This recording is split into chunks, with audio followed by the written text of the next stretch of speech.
Welcome to our channel. నమస్తే అండి. నమస్తే. వైఎస్ సునీత ఒక సంచలన ప్రెస్ మీట్ పెట్టారు. ఆ ప్రెస్ మీట్ లో వివేక హత్యకు సంబంధించిన కొన్ని పవర్ పాయింట్ ప్రెజెంటేషన్స్ చూపించారు. అండ్ ఇప్పుడు జగన్ పై జరిగిన దాడి గురించి కూడా ఆవిడ కొన్ని కీలకమైన వ్యాఖ్యలు అయితే చేయడం జరిగింది. దాని గురించి ఏం చెప్తారు? ఇప్పుడు సునీత గారు నిన్న ఓపెన్ గా మాట్లాడారండి. మీరు హత్య జరిగిన వెంటనే మాట్లాడిన సునీతకి ఇప్పటికీ మనం తేడా ఏ రకంగా చూడొచ్చు అంటే, ఆవిడకి ఇప్పుడు ఒక బలం పెరిగింది, ఒక ధైర్యం వచ్చింది ఆవిడకి. నాన్నగారి హత్య జరిగి 5 ఏళ్ళు అయినా ఇంకా విషయం బయటకు రాలేదు, ఎవరు నిందితులు అన్నది తెలియలేదు. ఆ బెంగ ఇంతకు ముందు ఉంది ఆవిడ, ఇప్పటికే బెంగ ఉంది. కాకపోతే ఇప్పుడు ఏంటంటే న్యాయం జరుగుతుందేమో అన్న చిన్న ఆశ ఆవిడ చిగురించి ఆ ధైర్యంతో ఆవిడ బయటకు వచ్చి ఓపెన్ గా మాట్లాడగలుగుతున్నారు.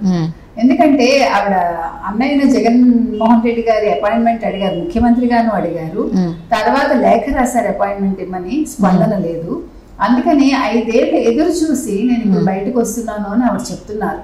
ఎందుకంటే ఇప్పుడైనా బయటకు రాకపోతే ఇప్పుడు Jaganmohan Reddy this is the right time for her to come out అన్నమాట. ఆ ఉద్దేశంతో ఆవిడ బయటకు వచ్చారు. వచ్చి నేను ఉండే నాకు తెలిసిన నిజాలన్నీ మీకు చెప్తాను, నేను నాకు చాలా మంది అండ ఉంది, ముఖ్యంగా తెలుగు రాష్ట్రాల ప్రజలు నాకు ఆదరణ చూపిస్తున్నారు, నాకు వాళ్ళు నా బలంగా ఉన్నారు, నా వెనకాల ఉన్నారు అని ఆవిడ చెప్తున్నారు. తర్వాత విమలమ్మ మాట్లాడిన దాంట్లో క్లారిటీ లేదు అని అంటున్నారు ఆవిడ.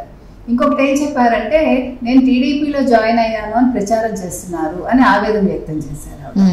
నిన్న జరిగిన దాంట్లో ఆవిడ చెప్పింది ఇది, పవర్ పాయింట్ ప్రెజెంటేషన్ చేయడానికి ముందు ఆవిడ మాట్లాడిన మాటలు ఇది. ఆవిడ చేసిన పవర్ పాయింట్ ప్రెజెంటేషన్ మనం చూసామంటే, విమలమ్మ అన్నపై చూపించే ప్రేమ ఇదేనా అని ఆవిడ అడిగారు. ఎందుకంటే ఆవిడ ఎంతసేపు మీరు నోర్లు మూసుకోండి, ఇంట్లో కూర్చోండి, మీరు అవినాష్ అమాయకుడు, జగన్మోహన్ రెడ్డి చాలా అభివృద్ధి చేశాడు, ఇట్లా మాట్లాడింది తప్ప మా అన్నకి న్యాయం జరగలేదు, మా అన్న చచ్చిపోయి 5 ఏళ్ళు అయింది, జగన్మోహన్ రెడ్డి ఏమీ చేయలేదు, జగన్మోహన్ రెడ్డి నిజాలు వెలికి తీస్తాడని కానీ, లేకపోతే సిబిఐ తన పని తను చేస్తుందని కానీ, ఇందులో ఇన్వాల్వ్ అయి ఉండే వాళ్ళు వీళ్ళు అని కానీ ఆవిడ ఏది ఎక్కడ మాట్లాడలేదు. ఆవిడ 1 సైడెడ్ గా ఒక ఆడపిల్లలు అయ్యి ఉండి మీరు ఇట్లా బయటకు వస్తారా, అది ఫస్ట్ క్వశ్చన్ ఆవిడ అడిగింది. మీరు అందరూ ఇళ్లలో కూర్చోండి, మీరు ఎందుకు వస్తున్నారు బయటకి, వైఎస్ రాజశేఖర రెడ్డి పేరు ఎందుకు చెప్తున్నారు, నీకు అంతకంటే నీకేమీ లేదు, షర్మిలని ఆవిడ నిందించింది. నీకు అంటూ ఒక ఎంటిటీ లేదు, నీకు అంటూ ఒక గుర్తింపు లేదు, నువ్వు వైఎస్ రాజశేఖర రెడ్డి కూతుర్నని బయటకు వస్తున్నావు అంటే ఆవిడ 1 సైడెడ్ గా నిందలేసుకుంటూ వెళ్ళారు ఆవిడ. దానికి కౌంటర్ గా సునీత మాట్లాడారు, షర్మిల గారు కూడా మాట్లాడారు. ఇప్పుడు అదే ప్రస్తావన వారు తీసుకొచ్చారు. తర్వాత నేను 5 ఏళ్లుగా న్యాయం కోసం ఎదురు చూస్తున్నాను, ఇన్ని సాక్ష్యాలున్నా నాకు న్యాయం జరగలేదు, ప్రజలకు నిజం చెప్పడానికే నేను ప్రజల ముందుకు వస్తున్నాను, తర్వాత ప్రజా తీర్పు కోసమే ఇవన్నీ ముందుకు తీసుకొస్తున్నాను, నాకు ప్రజా తీర్పు అవసరం. ఎందుకంటే నన్ను జగన్మోహన్ రెడ్డి ఇంతవరకు నాకు ఏమి న్యాయం చేయలేదు, దీనికంటే ఒక తీర్పు రాలేదు, నా తండ్రిని చంపిన వాళ్ళు వీళ్ళు అని ఒక తీర్పు రాలేదు, అందుకని నేను ప్రజా కోర్టు ముందుకు వస్తున్నాను అంటున్నారు. తర్వాత ఒత్తిళ్ల వల్లే కేసు దర్యాప్తు ముందుకు సాగడం లేదు, ఇది అందరూ చెప్తున్న విషయం, మనం చెప్పుకుంటున్న విషయం. ఎన్ని సంవత్సరాలుగా 5 ఏళ్ళు. ఇప్పుడు నిన్న గులకరాయి తగిలితేనే ఇమ్మీడియట్ గా దాన్ని సెక్షన్ 307 ఇంప్లిమెంట్ చేశారు. మరి బాబాయ్ హత్య జరిగి 5 ఏళ్ళు అవుతుంటే అసలు ఒక అడుగు ముందుకు వేయట్లేదు ఆ కేసు. అప్పుడు ఏంటి అంటే, నీ ప్రాణం అయితే ఒకటిను, ఇతరుల ప్రాణం అయితే ఇంకోటినా. డాక్టర్ అంటట, ఇన్ని కంతులు కోస్తాను కానీ నాకు అంత కోసుకున్నంత నొప్పి ఎప్పుడు నాకు తెలియదు అన్నట్ట. అలా ఉంది ఇది. అదే విధంగా ఇంకా ఆవిడ ఏమన్నారంటే, సిబిఐ ఇంకా విచారణ చేయాల్సి ఉంది, ఒత్తిడి వల్లే విచారణ ఆపేసినట్లుగా నేను ఆరోపిస్తున్నాను, ఇంకా విచారణ జరిపేందుకు చాలా సమాచారం నా దగ్గర ఉంది. So she collected all the information అనమాట. అంటే ఇన్ఫర్మేషన్ కదా, ఎవిడెన్స్ కలెక్ట్ చేశారు ఆవిడ. ఎవిడెన్స్ అంతా ఆవిడ దగ్గర పెట్టుకుని, అందుకే ఆవిడ ధైర్యంగా బయటకు వస్తున్నారు. ఇప్పుడు ఆవిడ జాగ్రత్తగా ఉండాలి.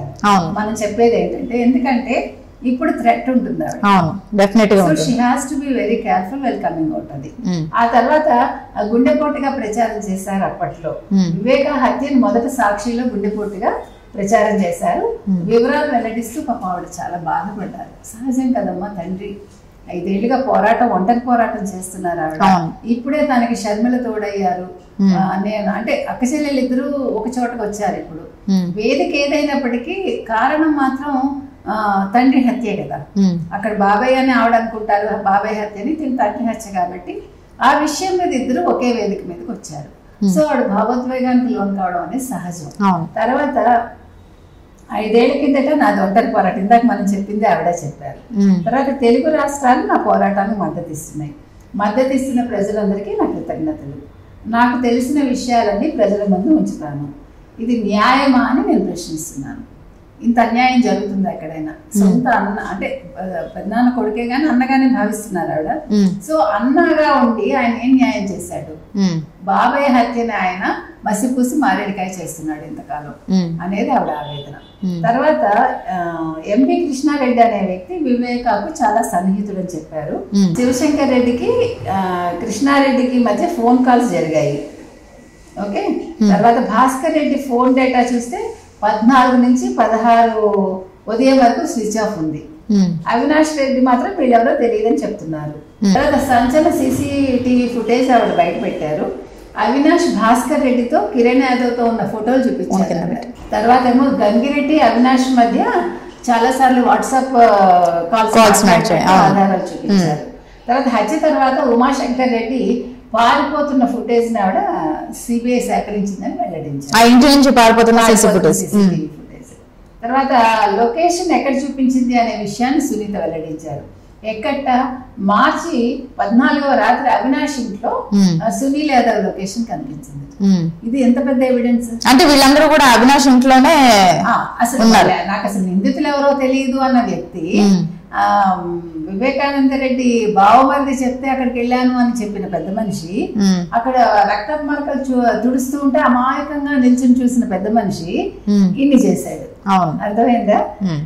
ఉమాశంకర్ రెడ్డి ఇంటికి కూడా హత్యకు ముందు తర్వాత సునీల్ వెళ్ళారట. ఇంకా చెప్పాలంటే తర్వాత నిందితులంతా అవినాష్ ఇంట్లో ఉన్నట్లు సిబిఐ గుర్తించింది. ఇది ఎంత పెద్ద విషయం అది. మరి ఎందుకు ఇన్ని సేకరించిన సిబిఐ కేసు ఎందుకు ముందుకు నడిపించట్లేదు అనేది మన ప్రశ్న. ఇప్పుడు ఇంత క్లియర్ కట్ ఎవిడెన్సెస్ ఉన్నప్పుడు ఇప్పుడు మరి నిందితుడిని నువ్వు పట్టుకోవాలి కదా. అదే నిందితుడు ఈ రోజు ఒక ఎంపీగా నిల్చుంటే మరి కడప ప్రజలు ఆలోచించాలి కదా. అదే కదా షర్మిల అడుగుతున్నారు. నువ్వు నీ తమ్ముడిని పక్కన నిల్చోబెట్టుకుని ఒక హంతకుడిని పక్కన నిల్చోబెట్టుకుని నువ్వు ఓట్లేమని అడుగుతున్నావు. ఇది న్యాయమా? నేను అందుకోసమే నిల్చున్నాను. నా బాబాయ్ హత్యకి న్యాయం జరగాలని నేను కడప ఎంపీగా నేను నిల్చున్నాను అని ఆవిడ చెప్పారు. తర్వాత గజ్జల ఉమాశంకర్ రెడ్డి కాల్స్ మాట్లాడిన ఆధారాలు ఉన్నాయని సునీత చెప్తున్నారు. వివేక హత్యకు 3 వారాల ముందు దస్తగిరి అవినాష్ ఇంటికి వెళ్ళి వచ్చారు. అది కూడా ఆడియో ఉంది. వివేక హత్య కేసులో నిందితులు నాకు తెలియదని అవినాష్ చెప్పారు.